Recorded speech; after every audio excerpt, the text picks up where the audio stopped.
Thanks for joining for PAC today. Martin Ince is out, so Carlton and I will be running the show.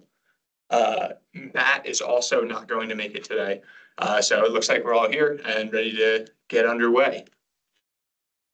So in a previous meeting, we discussed if the chair was not present, we don't really have a vice chair. Does that sound right? That's correct. Right. So, and in that event, it kind of turns over to staff to run things. Okay. Anybody has any objections? Chris is all geared up. He's ready. Yeah, come on. He's ready to run It's it. going to be a good meeting. I'm willing to serve on committees. I just don't want to do a lot of work. Sure. In that spirit, I think you would be fine. All right, fantastic. Well, Yeah, Chris should be the one to run it. Okay, see? there we go. All right, thank you. Okay, great. Well, in that case, I will call this meeting to order at 4:31 p.m. I'm going to be bouncing around and kind of taking some notes at the same time, so please bear with me. We'll start with a roll call of committee members. Matt McGrath is not present. Sean Boker. Here. Bowker. Bowker. Melanie Colavito. Here. Jonathan Day. I am here. Jody Norris. Here. Ron Norton. Here.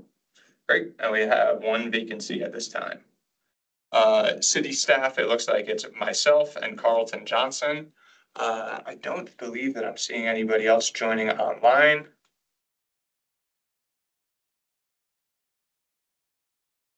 So, great, and no members of the public at this point, according to the meeting. So we will move on to preliminary general business. First, announcements. Any members of the PAC wish to make an announcement at this time? Just have a quick one. It's kind of a repeat.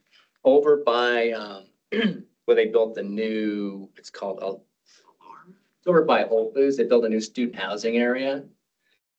It's been occupied for maybe 2 years, but you notice all the time students being students just jetting across to get over to Whole Foods, and there's no crosswalk or designated crossing area. So I don't know if that was part of the design. I brought it up when we first saw it. Haven't seen anything. We almost hit some kid the other morning, you know. Not big. Luckily we saw him. He just wandered out in front of us. I know they can cross at the light, but that's not terribly convenient. Sure. So I don't know if that's part of the plan, or they can, you know. Yeah. No, I'm familiar with the, Yeah. yeah. I don't think there's any plans in there, Yeah, well, you know. but Martin he brought it up in a different context of he tried to get a crossing there and then they said, well, it's not warranted yet. I was like, well, that's because Yeah, no, there's nothing built there. Yeah. This is our, Oh, this was undergoing that. Yeah, before it wasn't an issue construction. because there's nobody trying to get over. And that population is particularly, you know, student-like and not paying attention, just assuming cars are, like on campus, cars will stop for them. There they may. Great.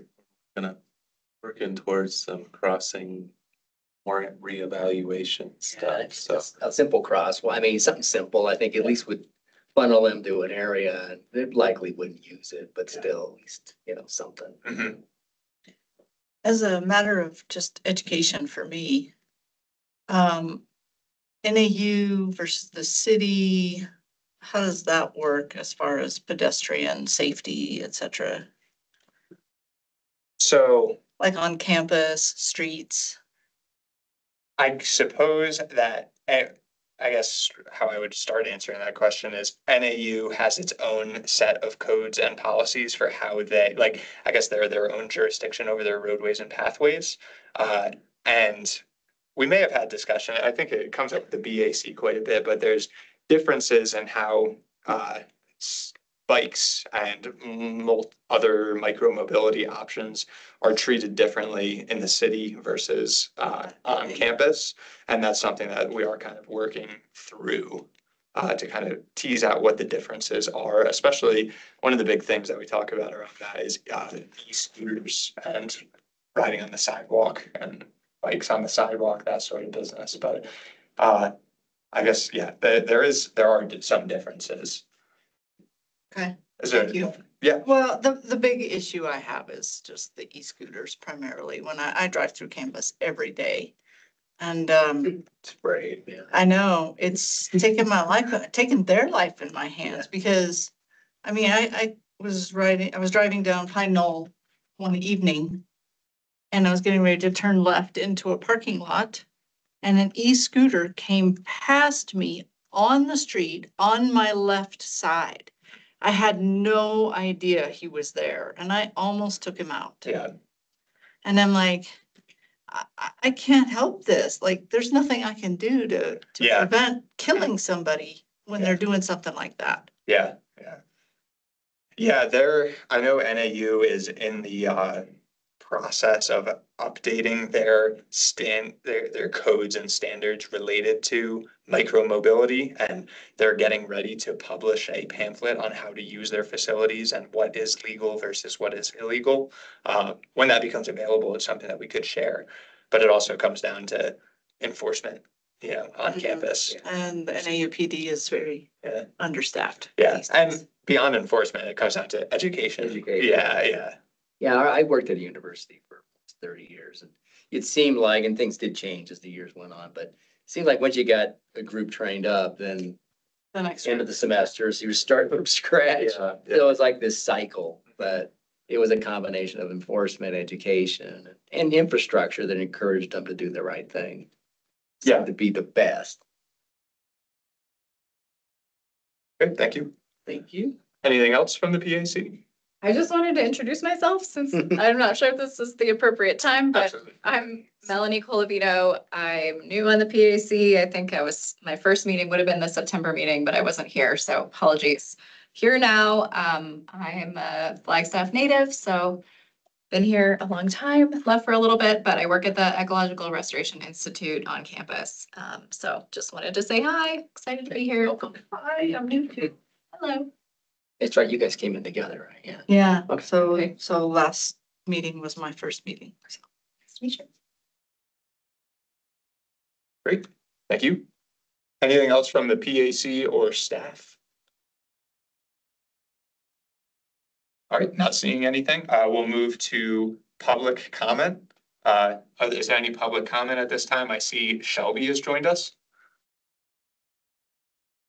And if not, that's fine too. Okay, moving along, we will go to approval of minutes. Were there any minutes circulated? I don't think I've seen. Yeah, I think that we might have. That's usually my job is to scrutinize those. and Okay, gotcha. What I do. I think that, Retirement time. yeah, I think that we elected not to, with Marvin being gone. Yeah, it sounded like he Just was- one extra thing, so, Yeah. no minutes this time around. So with that, we will move to new business. First topic is Regional Plan 2045, for which Carlton is going to share a presentation.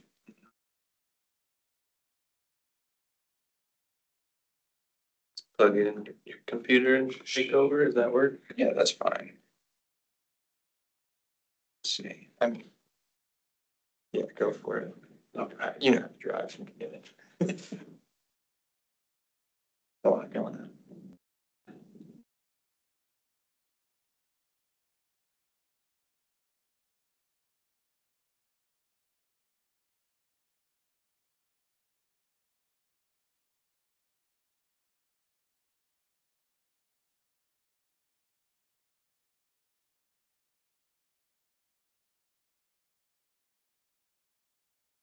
Have that on already. There's the whole plan.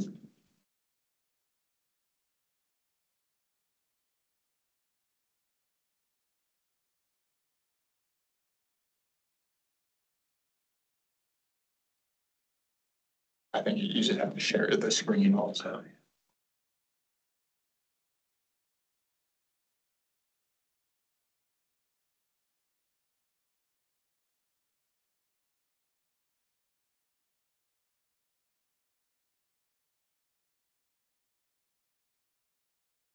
So just grab the screen and then pull up your presentation. It's gonna I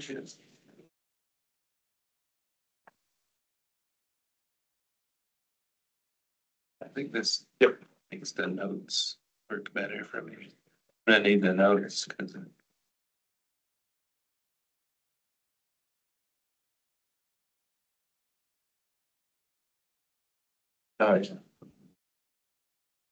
Are you online able to see the screen share? Yep.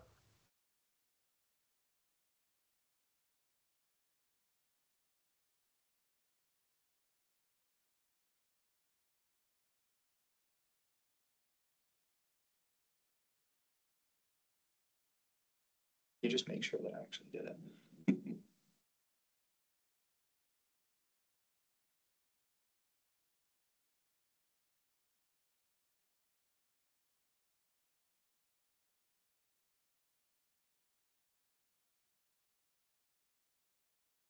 all right, I'll go from here.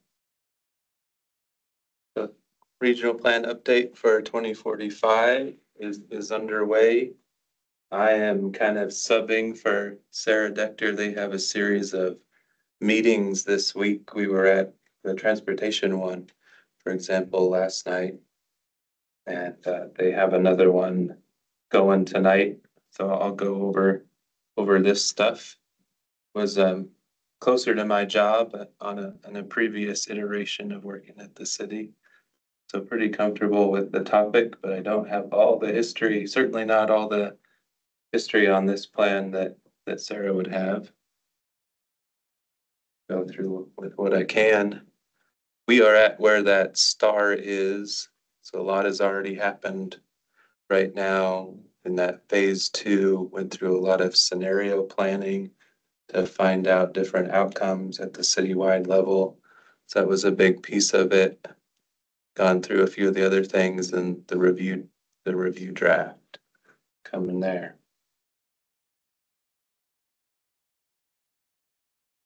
The committee was a big part of what we've done so far. So it was selected by those up top, city, county manager. There was multiple nominated for it. I think I remember 28 started off and it dwindled down a few from there that stuck through it to the end. They reviewed each chapter as it went and then reviewed it all together and endorsed the plan a couple months ago already. So that's where we're at. But it's been walking with the public this whole time.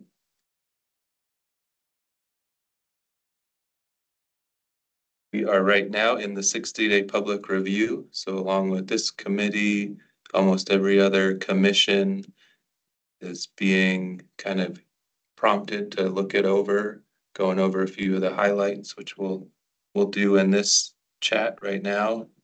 So it started October 20th. It's going to close December 19th. And within that period, a draft of the plan is open. It's available online to look through, add any comments you can think of.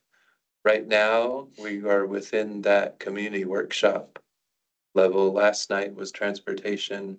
So unfortunately, if for this meeting, we missed that one tonight going on. So there's the conflict. It gets the environmental one in some ways, and then the 16th and 18th, there's some other ones coming up too. Is there a way? How do I get the notes on this screen and then the rest on that screen? It's a good question. That's where Martin's the pro. It just kind of does it when you share with two screens on at your desk, right? Yeah, maybe for slide, yeah.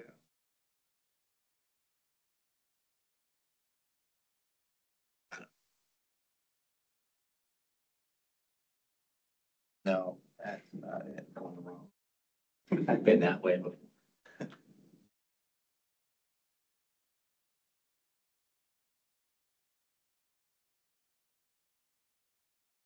Yeah, because I had a few of this in the notes, so it's the recreation, parks, open space, natural resources today. Land use, growth and housing is the 16th. Water, energy, other infrastructure is the 18th. So they're breaking it up into sections. Yeah, It's pretty comprehensive out here. yeah, there's a lot to it, but as Sarah's been pretty proud of so far, it's 100 pages shorter than the last iteration. If you dig into it, the comment, the whole plan is housed here on the county. You can scroll through this whole plan if you see it right here and make comments through like this comment icon, and you can just click on any part and make comments Okay. on your own as you're reading through it. Or you are free to download a copy of the whole report and then give that back to Sarah mostly. The focus of the plan, what we came into with the last iteration of the plan is it had a little bit for everybody and everybody.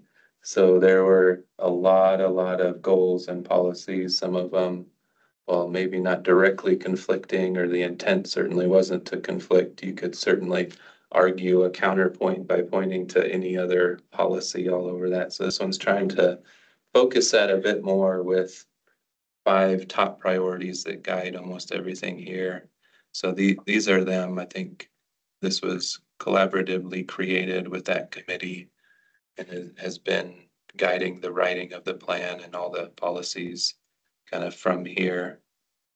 And the highlighted ones are the ones you see that are most related for transportation stuff, walking and all that. The general organization, there's the intro area, and then it's split out. There's a policy section and an implementation section. So the policy section has a little more teeth to it in most ways. So if you change a policy, you would have to amend the plan, for example. So in previous iterations, each topic's goals and policies would be within their own chapter. And in this one, all the goals and policies were moved into this policy section. They're still organized by topic, but there's 2 chapters that kind of mean a little bit more than the other ones. We'll get into that as we go. So goals, policies, and then the land use categories. Each new development would have to prove conformance with this. Or if you change anything, any of the direction in the plan, you would have to amend the plan. So this is a bit more onerous to update. And then whereas the implementation section is more written for guidelines for the staff on things to work towards. And it's also split into action items. So these are administrative actions that we can just start working towards. And it's organized into high priority and lower priority. There's 23 high priority action items and then over 80 others that if opportunity presents itself, we should move forward with. But I think once we get going, those top 23 will be things we just start trying to check off the list. And that's something that was entirely missing from the last iteration. It was almost all aspirational. So I think because of that, less actually got checked off the list. Within the maps, there's policy maps and then there's informational maps. So again, the same kind of hierarchy as the goals and policies we were discussing earlier. Information maps are ones that could be administratively updated. So they're there to support the policy maps. The policy maps are like the land use maps, and then I think we'll get, and some of the active transportation master plan maps are within here. Yeah, here's the list of those ones. So the urban trail map, the bikeways map, and the grade separated crossings map. So those three from the active transportation master plan all got copied into this regional plan. So they'll be. That dovetails in. Mhm. Good. Yeah, they'll be, for the most part, this stays a lot more high level than that one. Right, I would But expect it should be that. consistent. There wouldn't be conflicts for Yeah. things we've already decided. Yeah, and these are the one, at the goals and policies level, they're written a little differently too, to be a little more broad, to try to pull all the active transportation ideas under just kind of one goal at the Right. regional plan. But these maps got carried in straight up. Because they're good. The road network illustration is zoomed out, but the context is what's important here, is that it just changed its context a little bit. It's showing everything at the detail of by functional class. Whereas the last one tried to simplify it, but then they introduced the term of corridors, which is now a land use term. So getting into some nitty gritty there, but this is one of the policy maps also.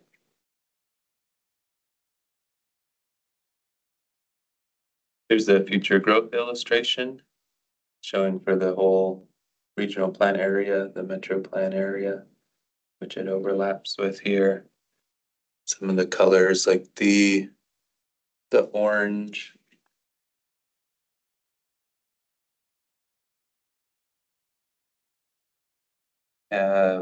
Some of this orange is the corridor now, for example, along here. Then you have more urban corridors, which is the light, the purple. So it's built off of, most of the major roads are a corridor, and they have supporting land uses as such. Hopefully that work well with it. And it's some of the cross-reference stuff, everything works together. So coming at it from pedestrian lens, like, does this still work for you? All things, fun things to think about. The great streets and gateways, this is a concept that was in the community character chapter in the last one. So it was still called this, but now it's in the transportation world. It has, yeah, these are what we're calling the great streets right now. You'll notice a lot of them aren't maybe great. They're busy arterials that aren't attractive, but they're important. And I think this designation, leaving it on those, is what can help when there's concurrent other efforts. You can argue towards these sort of maybe beautification or safety things for them, because they are designated as this great street. And the gateways, trying to just make nice view sheds and signs. There already is some stuff I noticed in some of those locations. Yep.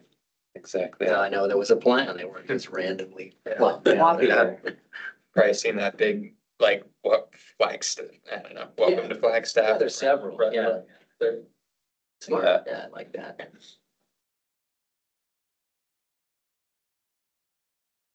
And we are gonna start a streets master plan pretty soon, and I think I made a lot of comments on this in the last iteration, kind of the staff review.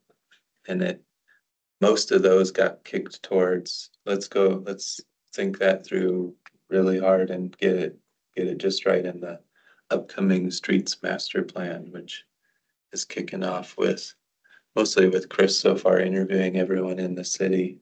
And outside of the city. Yeah, in the state. It's been it might be on reports, so we might touch on it a bit. We certainly will be talking about the streets master plan in coming meetings. Yeah, that'll be a fun one coming up. So almost everything in here that the regional plan touches on, we need to be careful that it gets the intent consistent. But most of the details can be pushed and should be pushed to that.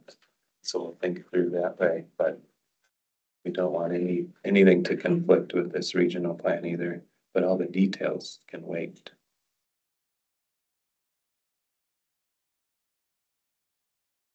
This is how the goals and policies are organized. There was a deliberate effort to leave off level of service for vehicles, which is something new that's always the main topic on the engineers world. So we're having different priorities so far. Here are the guidelines within the multimodal transportation, the overall system.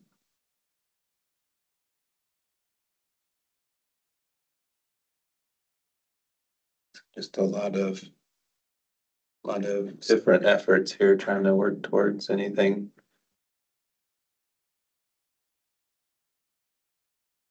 Streetscapes and parking. Airport stuff.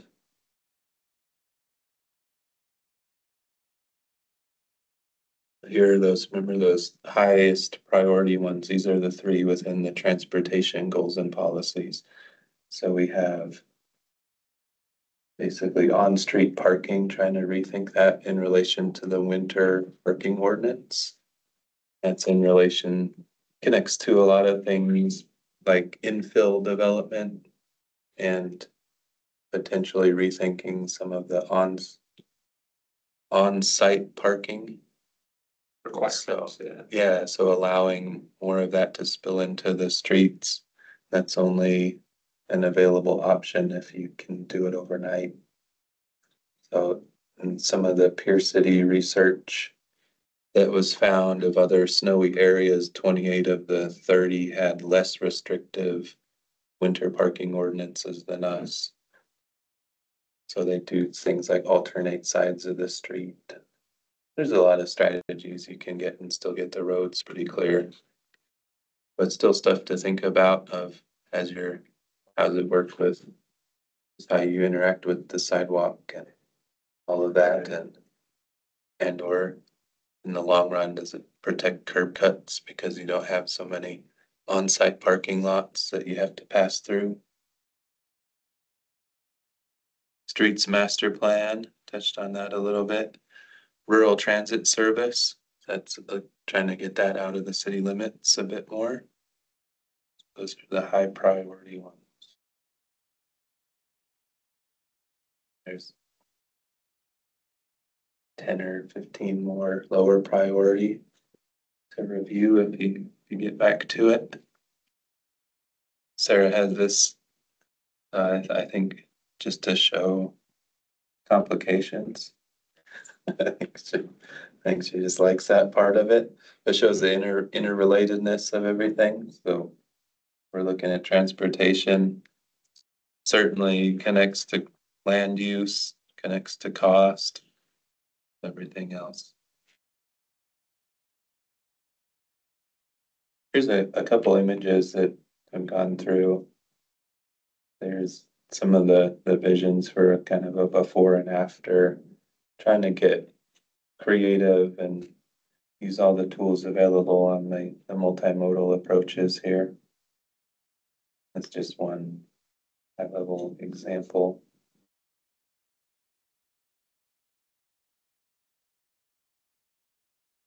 Some integration ideas in there.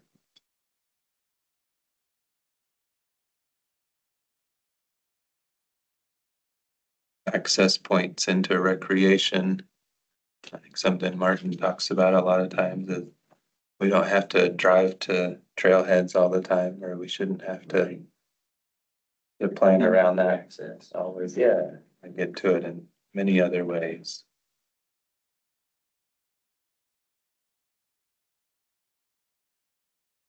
The next steps, so we'll have until December to go over here. Then that core crew, the comprehensive planning crew, will get back and incorporate all the comments that they see so far. Maybe get the committee back involved that we talked about earlier. Legal review, that'll take 6 weeks or so, I think. Back out to the board and city council. And then public hearings, I think try and get it on the ballot for next fall. So this would be voted on by the Yeah, yeah, this is one of just countywide. 3 things. It's FMPO regional region. Okay. So if you're familiar with that, it extends beyond city limits. Yeah, it's the region, you know. Yes, yeah, yeah. Think of it that way. Okay, so it's going to the voters. Yeah, it's one of the few things that goes to the voters for that. It's not the whole county. No. No. That would be big. Yeah. They do have their own, they're doing it right now as well. So they have their own comprehensive plan, and then this is County nested does. under their, Just trying to see, the city has one, sure, as well, right? well, this is our Okay, comprehensive, this is the city's Comes from the comprehensive city, plan. and pulled in some outside areas that, Yeah, okay. to be I consistent. see how the kind of pieces fit together. Influence area there. And then, but on the county level, they have their countywide one, and then this I one's think I've adopted seen that. underneath it. Whereas for us in the city, this is the upper limit. Now, did ADOT participate in this? Didn't recognize any of the names. Do you know if ADOT has been? Because they always seem to be the outlier, right? To my way of seeing things. Yeah. And don't they know have how much roads that go involvement. through all this. Oh, they control all our That's a great idea. great streets. Yeah, they control most of those great streets. And that's something that was brought up, yeah, that as kind of leverage to point to if we're working on stuff I've worked on a Milton Road master plan, and Right. ADOT would say, well, it's our policy to trees have to be 14.5 feet back from the edge of curb. And then it's like, well, I just know it's maybe different. this, yeah, it's a different priorities. So maybe pointing. Because I saw BNSF Street. was in there, or it was mentioned at some point. Or the Yeah. railway, whoever that is. That is. Yeah. Yeah, and that's another area of like, holy cow, look at all the deaths we've had lately, just right there at train crossings. So it's something that you start looking at. Sure. Yeah, there's been a real spike. It's gotten their attention. It's gotten the hospital's attention, I'll tell you that. Yeah. So this one, it's kind of, hopefully that made some sense on the organization of the Yeah. plan. I always like to see how it all fits together. Yeah, I didn't dig too deep into the policies themselves. But there are a few options for how this committee wants to move forward with that. Each of you can go in separately into that Convio. I think that's how Yeah, you say it. Go. And you can write as many notes as you want. You could do that regardless of whatever other options we create too. But that could be all you do, just do that before the December deadline. You could create a subcommittee. So that would have to be 3 people or less, I guess, so that it doesn't have a quorum. Yeah. So that's the subcommittee, and that could come back and make recommendations to be endorsed by the whole committee or not.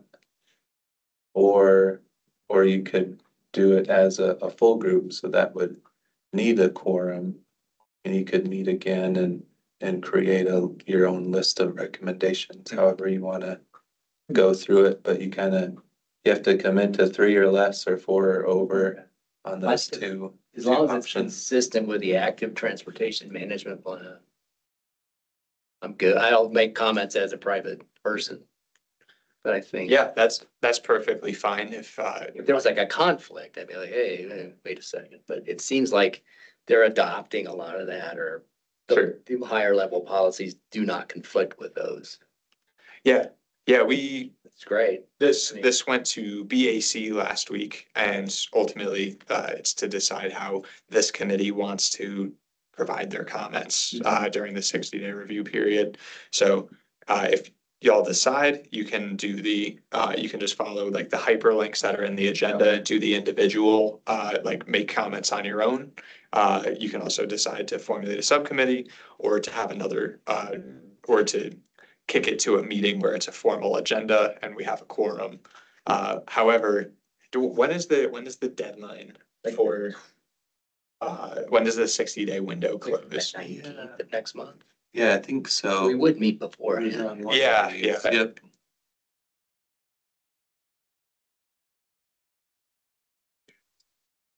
Yeah, December 19th. Yeah, we'd have the December meeting before that. And that would be appropriate to be able to get comments in within that time frame, and that would be sufficient, right? Yeah, I think, well, yeah, for the next meeting, you'd probably want to come with something that the group agrees on or not. Yeah, I guess. I think if that, like the subcommittee idea or a special meeting.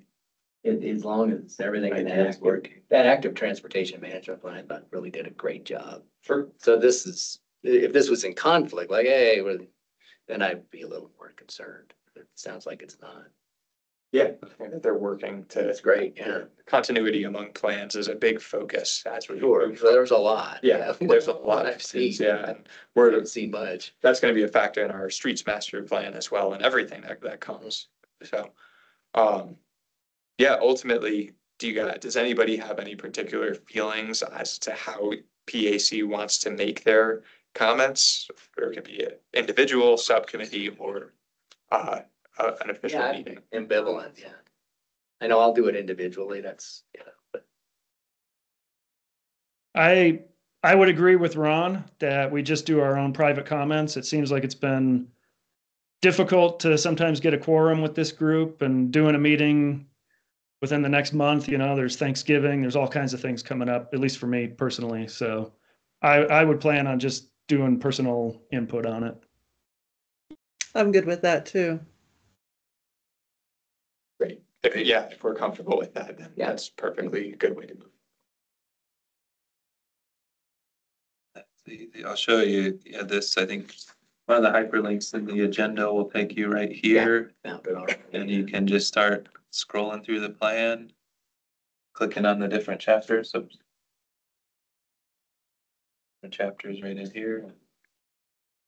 Make one comment, you put your name, and from then on, it remembers your name and you can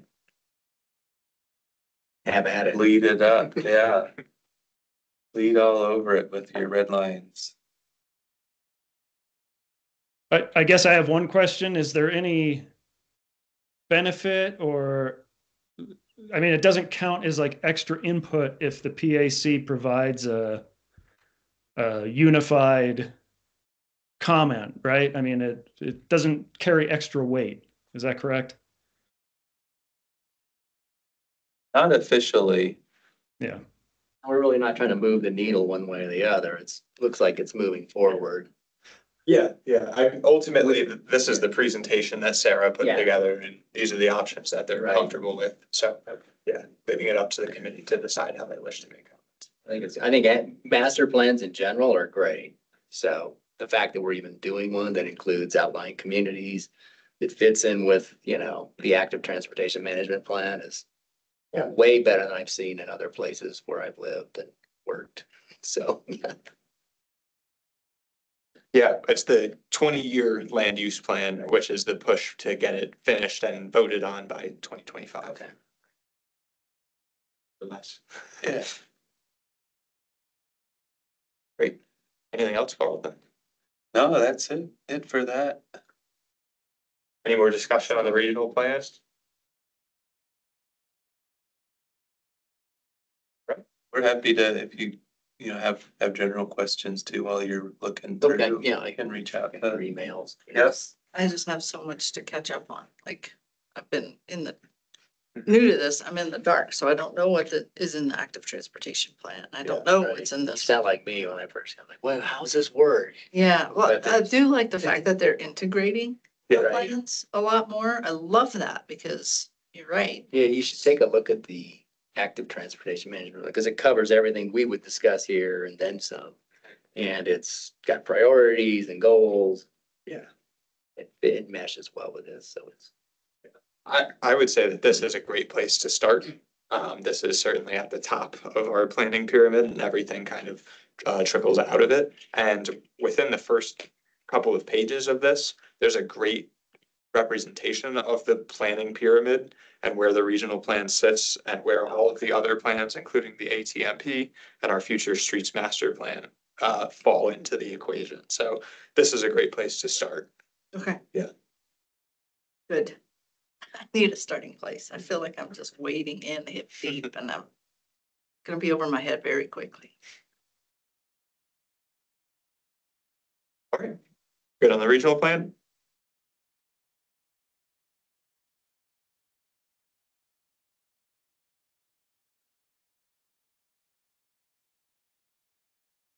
One, please.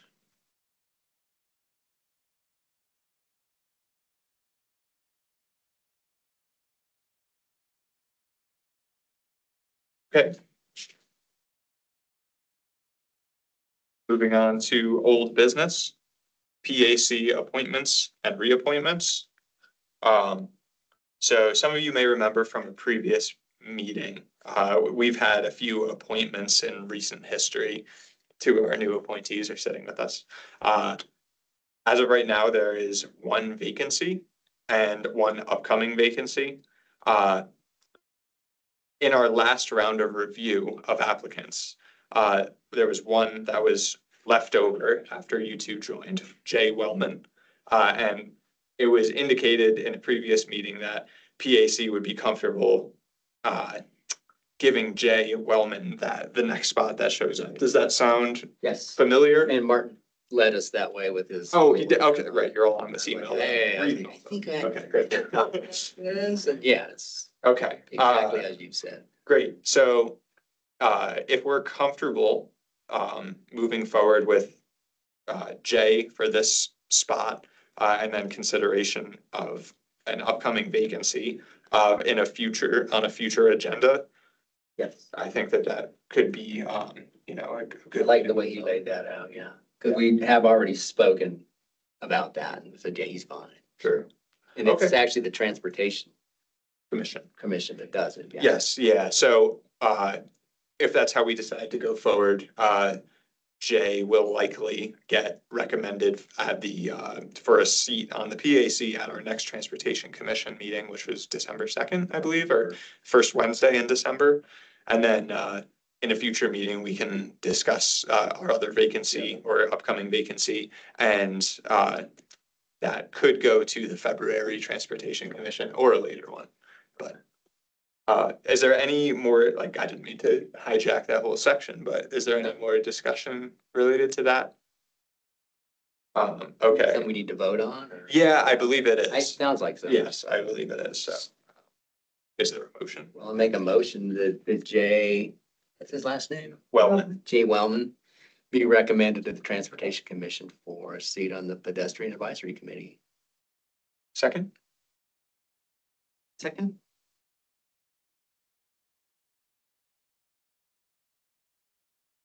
Okay, are there any in favor? Aye. Aye. Any opposed? All right, then Jay Wellman will likely be recommended for They a coveted. seat on coveted seat on the PAC. This group in town. We got hats at one of the meetings. Yeah. Last one. Last one. Yes, we should. We'll have to break them back out. And maps, updated push maps too. Very exciting stuff. Missed out. Can get deals on. Yeah, there's plenty. Okay. Just duck back in there afterwards if you want. Hang in the lobby for 1 minute. Great. Okay, well then we'll move on to concluding general business reports. We can just touch on a couple of these. The Aspen niche bicycle parking, not a ton to say, but had anybody noticed it? Next to Pay and Take, Yeah. I guess CenturyLink. That this summer. Yeah, I'm sure you will. Yeah. Yeah. Uh, I mean, not that I go to Pay and Take, but well, you could. occasionally. Past I it. am retired. I walked past it. Yeah. It's nice.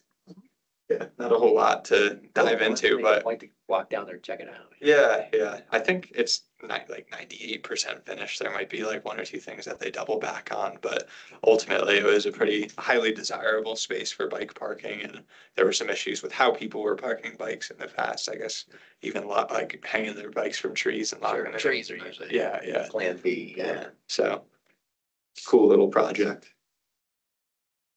Let's see. Do you want to talk about any of these before the Safe Streets ones? No, it went so fast. We have some time. You guys are gonna put Martin out of his role. I'm loving this, like. Had to get over to Appreciate Day. efficient meeting. You don't know as much, you don't as much to say. So, I know a little bit more than what's on the presentation Sarah gave. The asphalt foots repair, we're trying to work through, so right now their asphalt isn't one of the options for a foot, so, because we've had a lot of cracking issues. The way. Firsthand report. Yeah, so the way it's held up. But we're looking to do a round of repairing on all the existing asphalt ones, and we're evaluating different mixes that are perhaps more flexible for light loads, like Maybe the bikes. replace the whole surface or just patch the expansion cracks? Be a combination of a lot of those efforts. So in some areas that have small cracks, we've tried to patch them.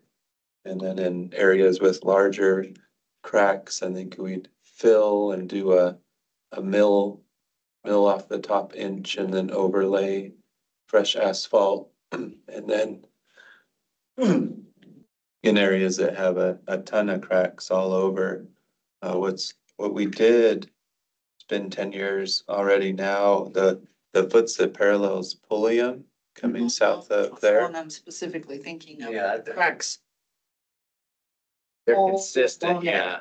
Yeah, in very consistent increments. well, that one now, have you been on it recently? Not in the last. Anyway. Oh, okay, but I think what they did in there, at least in the area that's holding up a bit better, they pulverized all the asphalt and used it as a base material before they paved over it with another one. So we'll probably do a variety of those 3 treatments on all the different asphalt foots and give them another go. Maybe it'll work better and they can get back on. Out of what your guys' opinions on when asphalt foots is in good condition versus the concrete foots, is there a strong opinion one way or another? I'm trying to think of some concrete ones.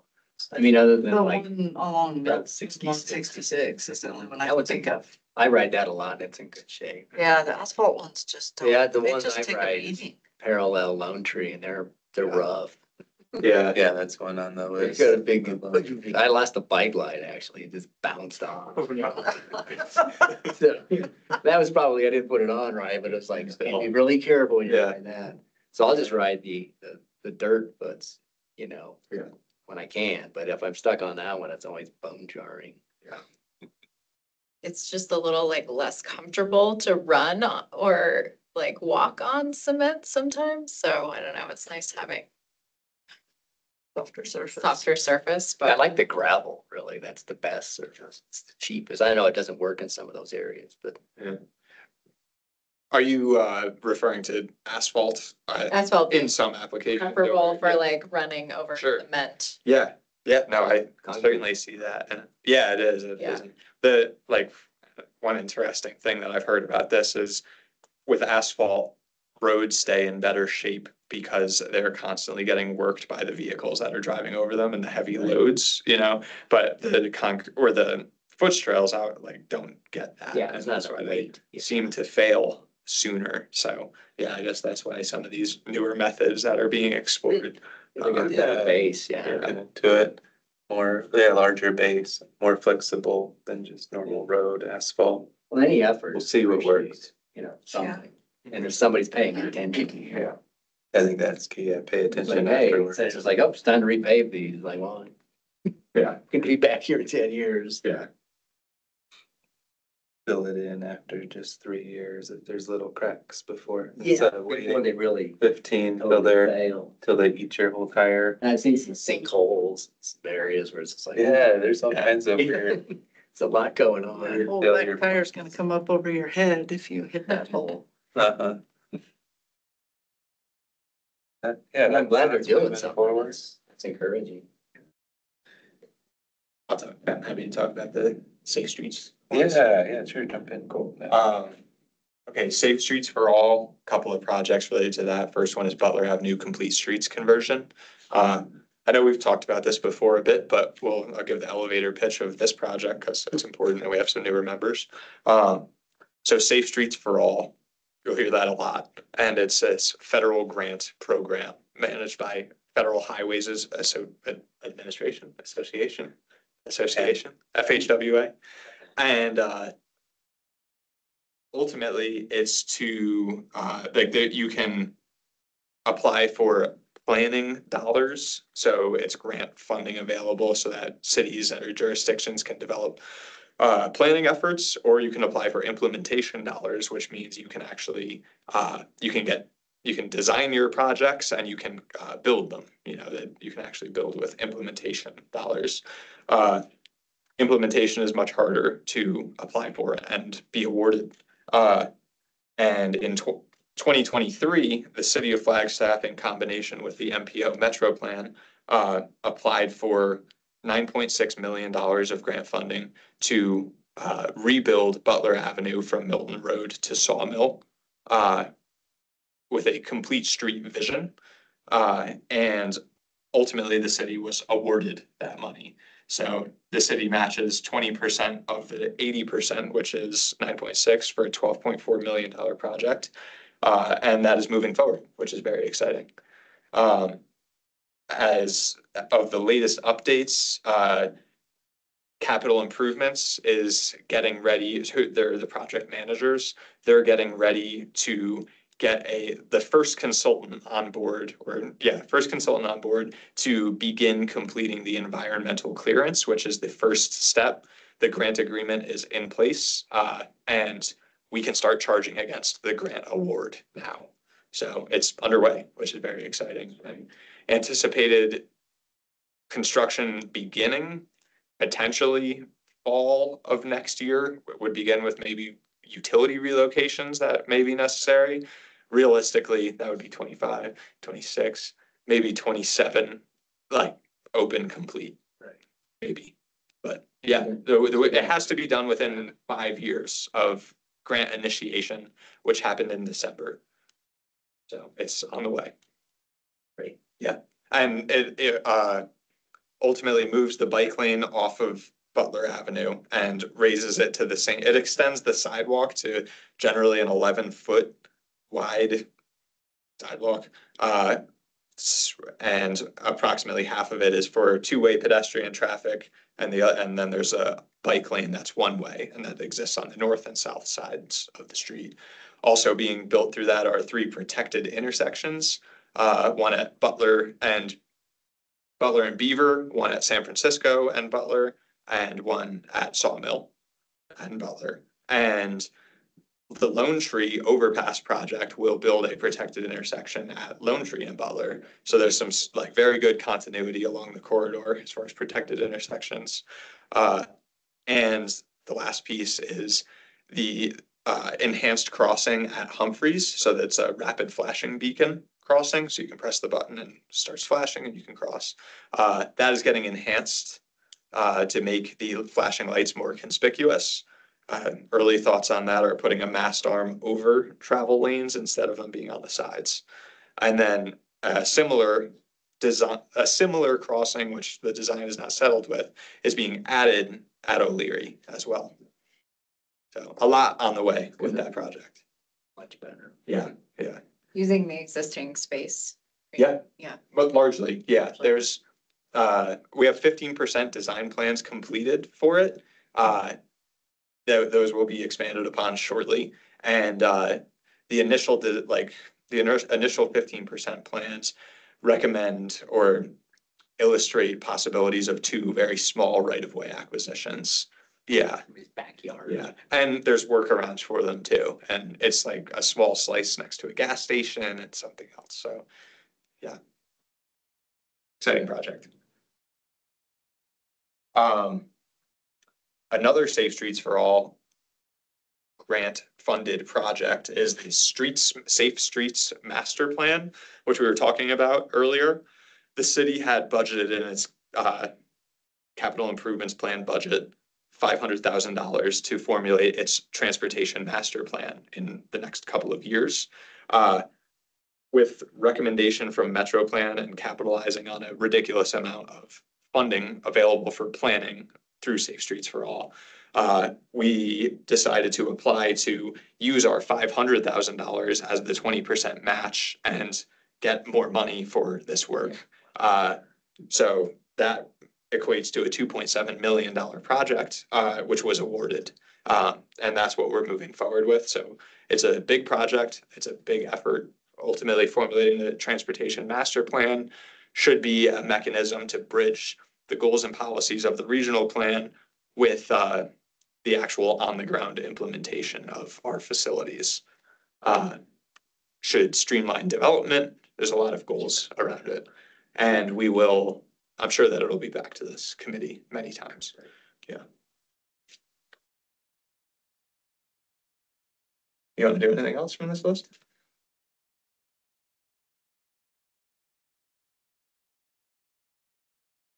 I did the trip diary.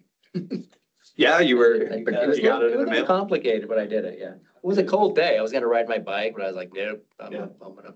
I drove to the market. Yeah, you kind of got, Sure. you had like bad weather day. Yeah. So, Happens. not good for the numbers.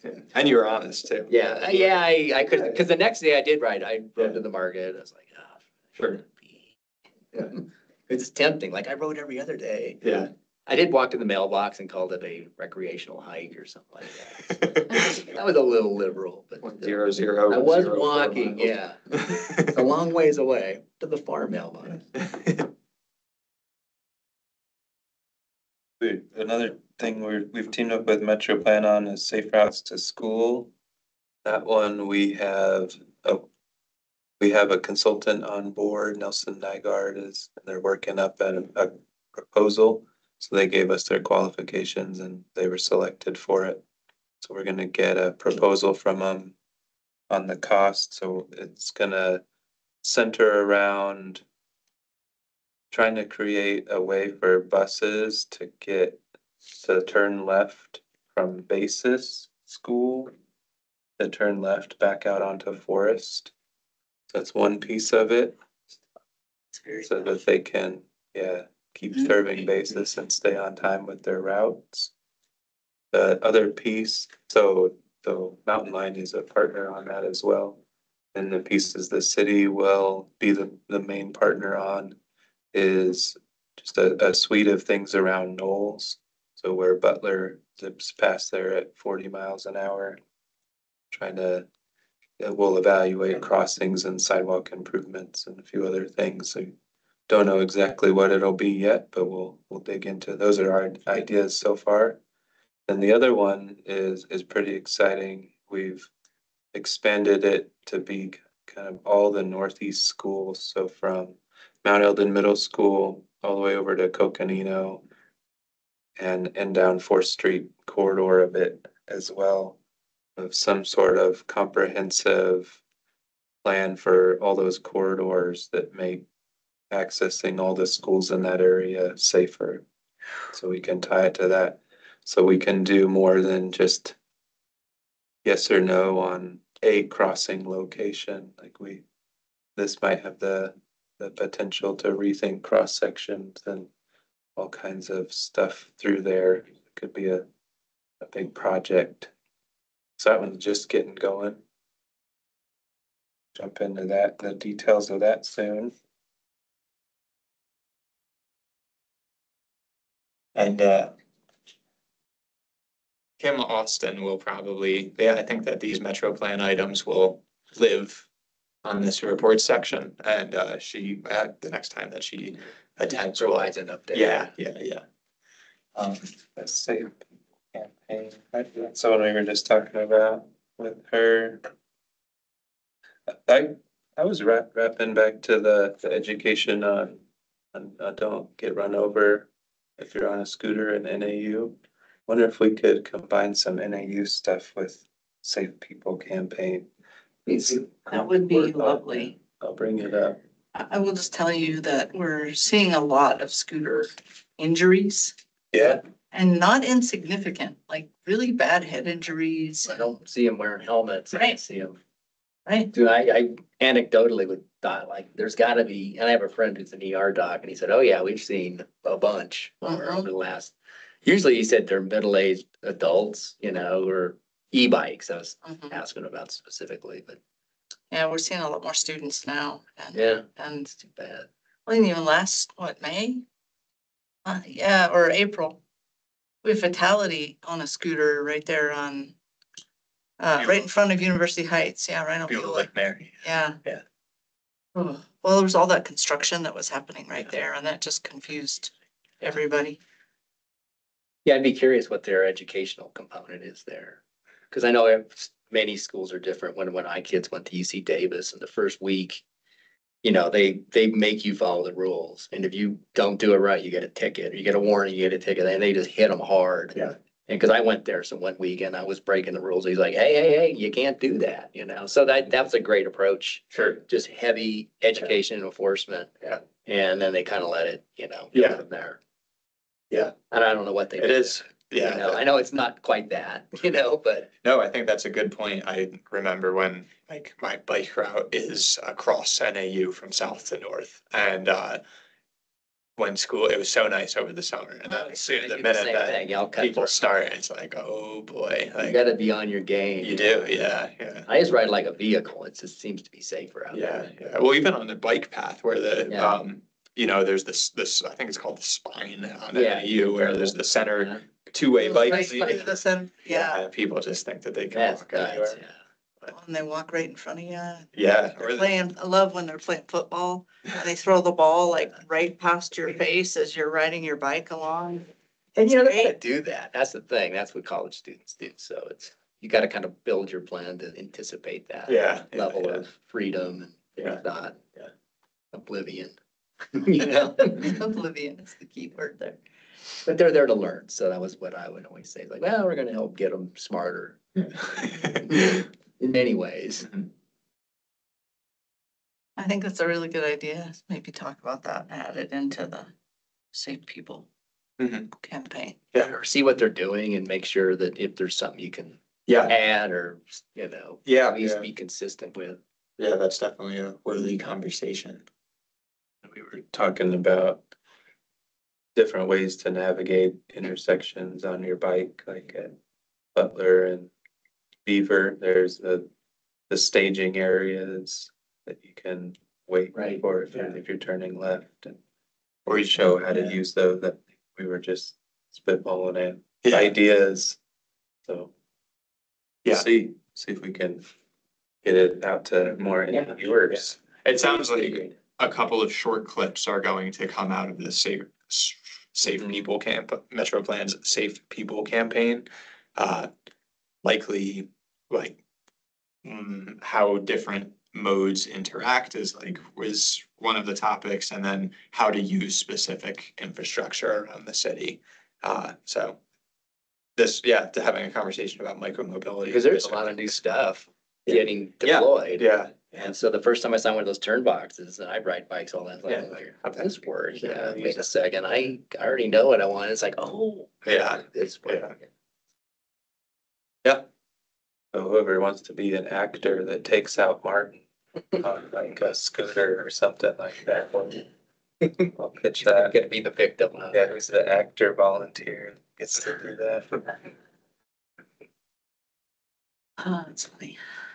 I know that Kim was focusing on, it's on Old 66, like as you cross Old 66, you know, where all the new high-rise apartments are and stuff, and they've got that new crosswalk there with the blinky lights, and people have no idea what to do with those lights. I see people stopping, I see people slowing down. I mean, they don't know, and then they don't know when they can start again because it's not clear. Yeah, So, no, you're right. I moved here from the East Coast, and when I first saw that, I had no idea how to use it. But you have to educate yourself to truly understand exactly how it works. Yeah. At least slow down. Yeah. But that was it's we call them PHBs, pedestrian hybrid beacons, and those are the ones that you actually have to stop at, like legally, because it's a steady red light or a flashing red light. That was discussed as one of the clips, and not just how to use it safely as a pedestrian, but also how to drive safely and interact with it as a driver. one part of this is education for police as well, because they don't always understand it themselves. So is there any? Kim had the example of her daughter got pulled over at that PHB. Yeah. When her daughter was doing it correctly. And the police officer tried The to police cite her. officer didn't know, yeah. Probably does now.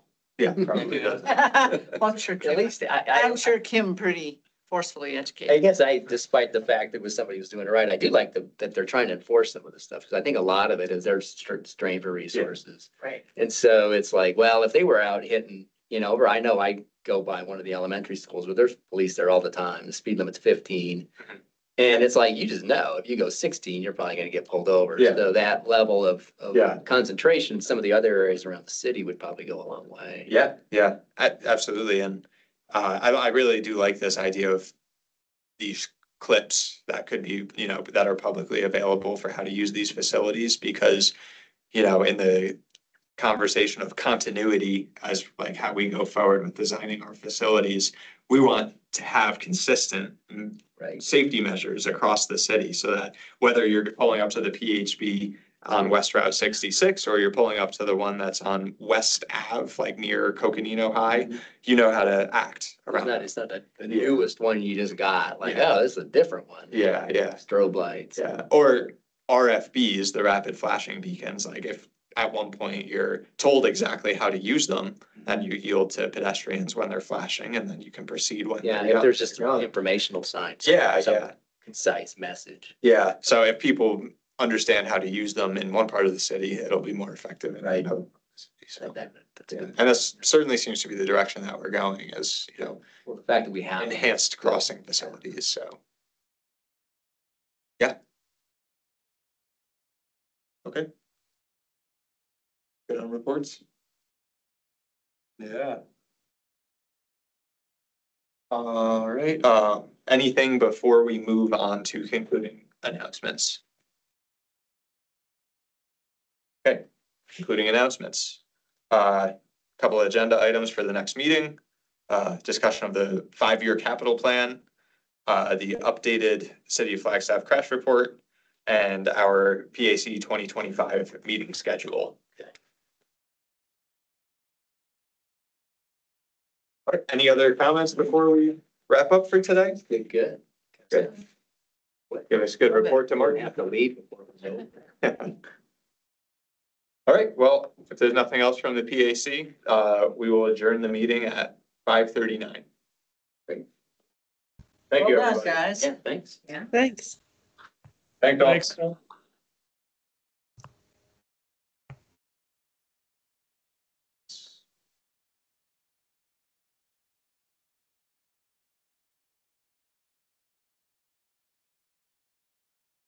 Martin's from Minnesota. He seemed like a guy from Minnesota in a good way. Yeah. He's met some